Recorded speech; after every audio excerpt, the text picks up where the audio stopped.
பட்டங்கள் ஆழ்வதும் சட்டங்கள் செய்வதும் பாரினில் பெண்கள் நடத்த வந்தோம் என்ற பாட்டுக்குரலொன் பாரதியின் வரிகளுக்கேற்ப ஆணுக்கிங்கே பெண் இழைப்பில்லை என்று சட்டத்தோடு பாடல்கள் முழங்கிய பாரதியின் வரிகளுக்கேற்ப ஒளி மலர்ந்து புன்னகை பூவாக வரும் கோகுல இந்திரா அவர்களை பேச அழைக்கிறோம். அனைவருக்கும் என்னுடைய அன்பான பணிவான மகிழ்ச்சியான வணக்கத்தை தெரிவித்துக் கொள்கின்றேன். மேடையில் இருக்கக்கூடிய அனைத்து மரியாதைக்குரிய பெரியவர்கள்னு சொல்ல மாட்டேன், ஏன்னா எல்லாருமே யங்ஸ்டர், அதனால மரியாதைக்குரிய சகோதரர்கள் சகோதரி அனைவருக்கும் வணக்கத்தை சொல்லி இங்கே வந்திருக்கக்கூடிய எல்லோருக்கும் வணக்கம். இன்றைக்கி காலையில் சுமார் 12 மணி அப்படி நான் ஒரு நிகழ்ச்சிக்கு போயிட்டு வந்துட்டு இருக்கும்போது என்னோடய வாட்ஸ்அப்பை காரில் செக் பண்ணும்போது சத்யா இந்த இன்விடேஷனை எனக்கு அனுப்பிச்சிருந்தார். என்ன சத்யா ஒரு இன்விடேஷன் அனுப்பிச்சிருக்காரு அப்படின்னு நினச்சிட்டு தம்பி அனுப்பிச்சிருக்காருன்னு பார்த்தா இன்றைக்கி சாயந்தரம் இந்த மாதிரின்னு அதில் பசும்பொன் முத்துராமலிங்க தேவர் ஐயா அப்படிங்கிற படம் அந்த மாதிரிலாம் வந்த உடனே அந்த பார்த்த உடனேயே நான் சத்யாவுக்கு ஃபோன் பண்ணேன். தம்பி என்ன தம்பி இந்த மாதிரி ஒரு படம் எடுக்கிறேன், நான் சினிமா லைனில் போயிட்டுருக்கேன்னு சொன்னீங்க, ஆனால் இந்த மாதிரி ஒரு நிகழ்ச்சி இருக்குதுன்னு சொல்கிறீங்களே, ரொம்ப சந்தோஷம். நான் அவர்கிட்ட சொன்ன வார்த்தையை தான் சொல்கிறேன். நான் ராமநாதபுரத்துக்காரி, நான் பிறந்தது ராமநாதபுரம். ஐயா பொதுவானவர், எல்லோருக்கும் சொந்தமானவர், எங்கள் எல்லாருடைய உணர்விலும் இரத்தத்துலேயும்.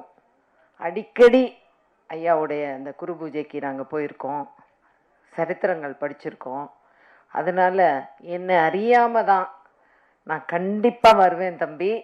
இது நானும் நீங்கள் நினைக்கிற மாதிரி ஒரு சமுதாய தலைவர் கிடையாது, ஐயா ரொம்ப பொதுவானவர் அப்படின்னு நானே வாலண்டியராக தான் சொன்னேன். அக்கா நீங்கள் வந்தீங்கன்னா எனக்கு சந்தோஷம், எங்கே இருக்கீங்கன்னு எனக்கு தெரியல. சத்யாவை பற்றி நான் சொல்லணும், ஏன்னா அரசியலில் நாங்கள் எல்லாருமே ஒரே கட்சியில், நானும் சத்யாவும் ஒரே கட்சியில் அனைத்து இந்திய அண்ணா திராவிட முன்னேற்ற கழகத்தில் பயணம் செய்யக்கூடியவர்கள். நான் காஞ்சிபுரம் மாவட்டத்துக்கு இன்சார்ஜ், அதனால் நான் அடிக்கடி சத்யாவை பல்வேறு நிகழ்ச்சிகளில் பார்ப்பேன்.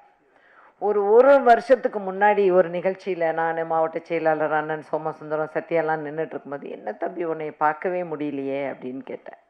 அப்போ அவர் சொன்னார், மாவட்ட செயலாளர் அக்கா இப்போ அவர் தனி லைன் எடுத்துட்டார், சினிமா அந்த தயாரிப்புகளில் உள்ளே போயிட்டார் அப்படின்னு. நான் உடனே சொன்னேன், தம்பி எனக்கும் ஒரு ரிலாக்ஸேஷன் வேணும், ஒரு அத்தை சித்தி பாட்டி என்னமோ ஒரு ரோல் எனக்கு கொடு.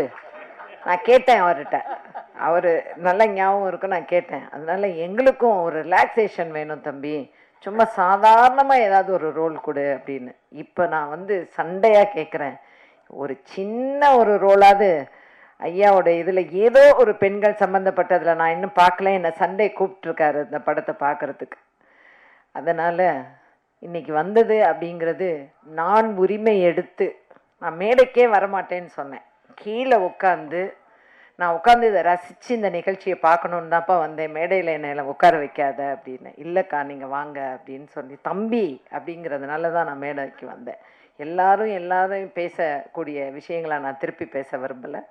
உணர்வோடு அந்த மாவட்டத்தை சேர்ந்த அப்படிங்கிறதுல, அந்த மாவட்டத்தில் எல்லாருமே பசும்பொன் முத்துராமலிங்க தேவர் ஐயா அப்படின்னா மனசில் வரக்கூடிய ஒரே வார்த்தை என்னன்னா, அவர் ஒரு தெய்வீக ஒரு தலைவர், தெய்வீகமும் சேர்ந்த ஒரு தலைவர். ட்ரெண்ட ஃப்ரெண்ட் ஆக்கிக்கோங்க. தந்தி டிவியின் சப்ஸ்கிரைபர்ஸ் அண்ட் ஃபாலோவர்ஸ் குடும்பத்தில் நீங்களும் இணையுங்க.